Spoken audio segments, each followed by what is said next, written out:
Yan, welcome back sa ating swerte at kaalaman ngayong gabing ito ay medyo nakakatakot ang aking ikukwento sa inyo. No? Pero ito ay totoo. No? No? Dito sa aming bahay, malapit na akong matutulog pero nung gumising ako, mga bandang mga alas mga 11 o'clock o magti 12, no? Gumising ako para uminom ako ng tubig. Totoo ito. Nung paglabas ko ng kwarto ko ay may gumalaw na hanger na nakasabit dun sa may sampayan. Maraming sinampay pero yung sampung hanger ang gumalaw. Alam nyo mga kamaster, huwag kayong matatakot. Huwag kayong matatakot.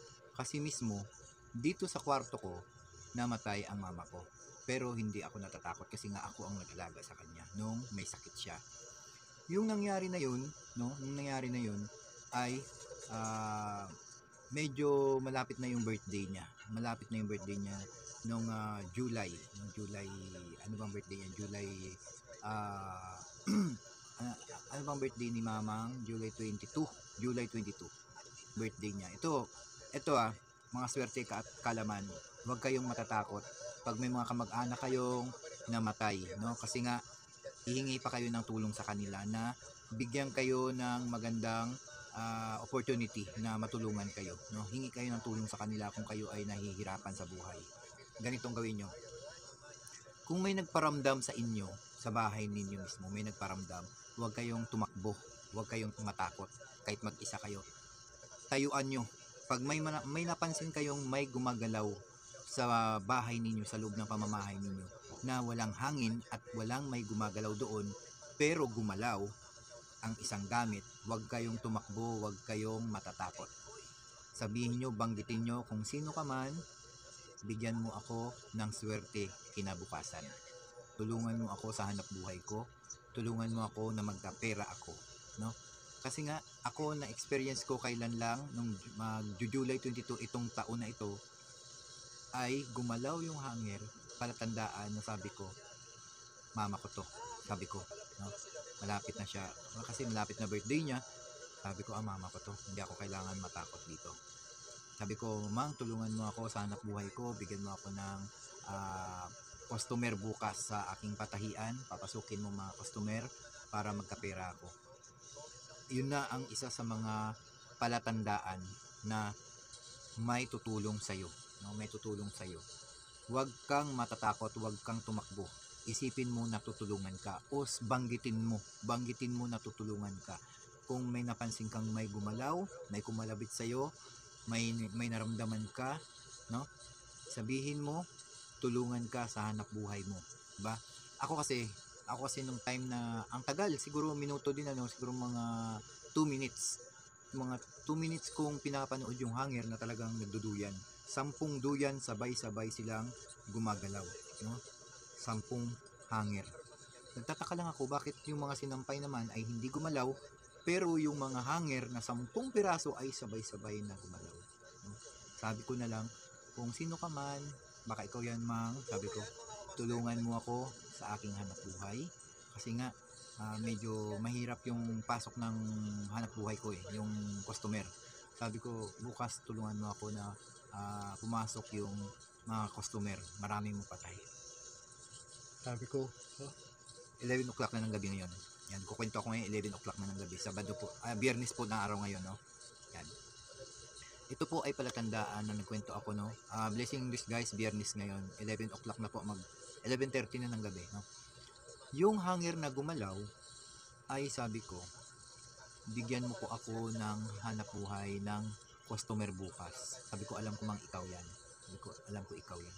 Wag po kayong matatakot mga kaswerte. Humingi po kayo ng palatandaan, humingi kayo ng tulong na pumasok yung customer, o kung meron kayong mga paninda, mga business dyan, pag may napansin kayong gumagalaw sa bahay ninyo, huwag kayong matatakot.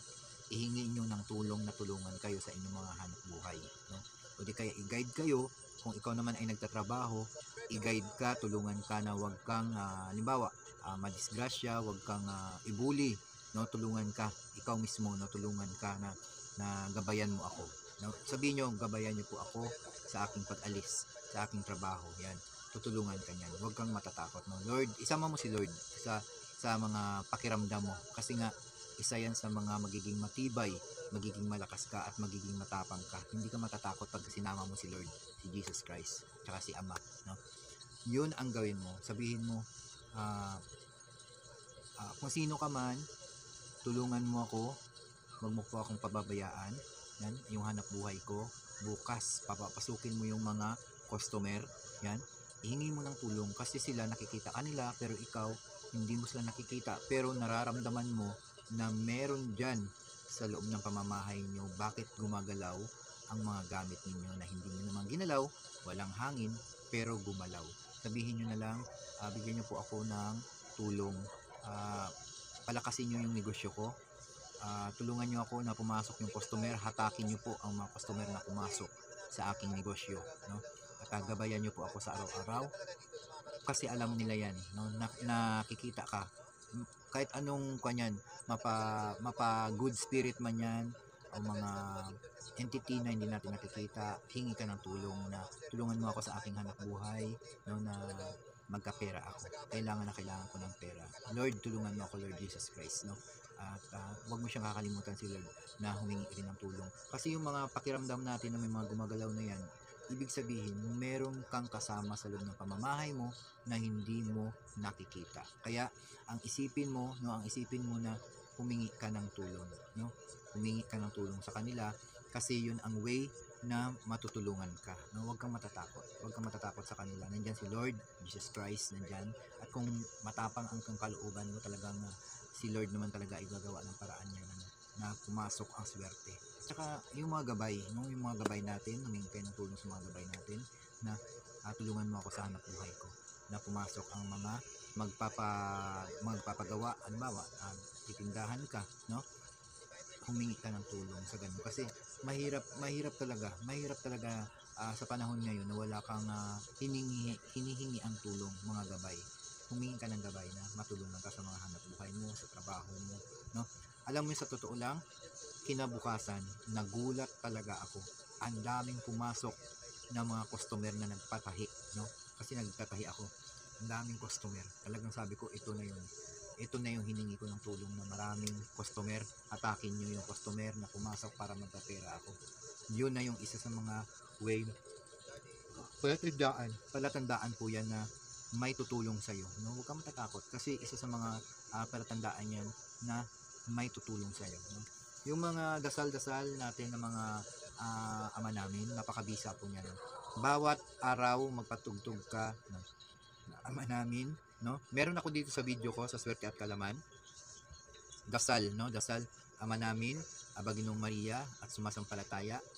Patugtugin nyo lang yan tuwing alas 3 ng hapon, no? Magdasal kayo, yan. Para naman gabayan kayo. At idasal mo na rin yung mga hanap buhay ay pumasok ang swerte, no?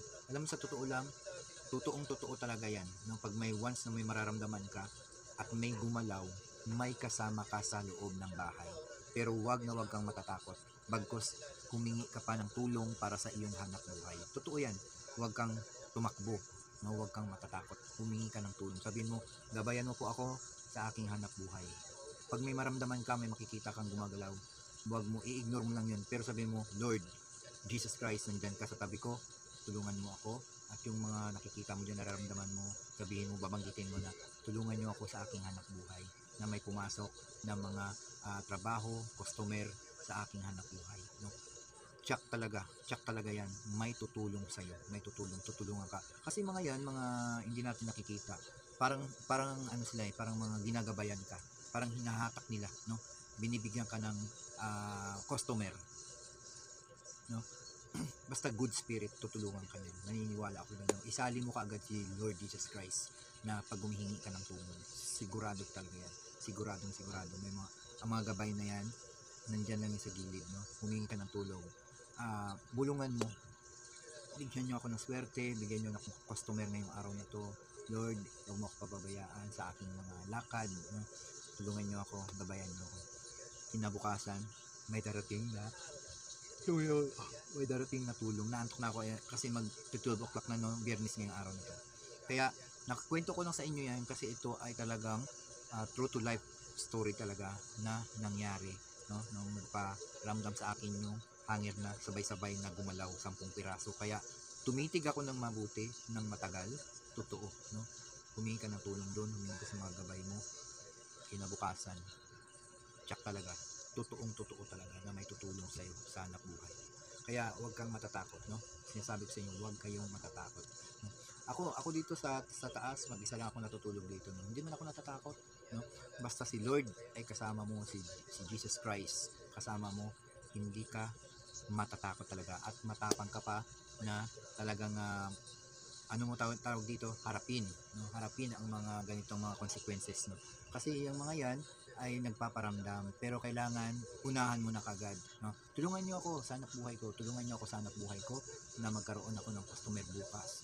Lord Jesus Christ, nandiyan ka, isa ka rin sa aking pananampalataya, isa kang Lord na gumagabay sa aking buhay.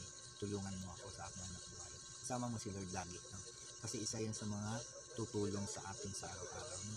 Kaya sa lahat ng mga subscribers natin Luzon, Visayas, Mindanao, mga swerte at kaalaman, ito yung mga sa pamamaraan na ito, naku po, hindi ka magsisisi, talagang may tutulong at tutulong sa iyo.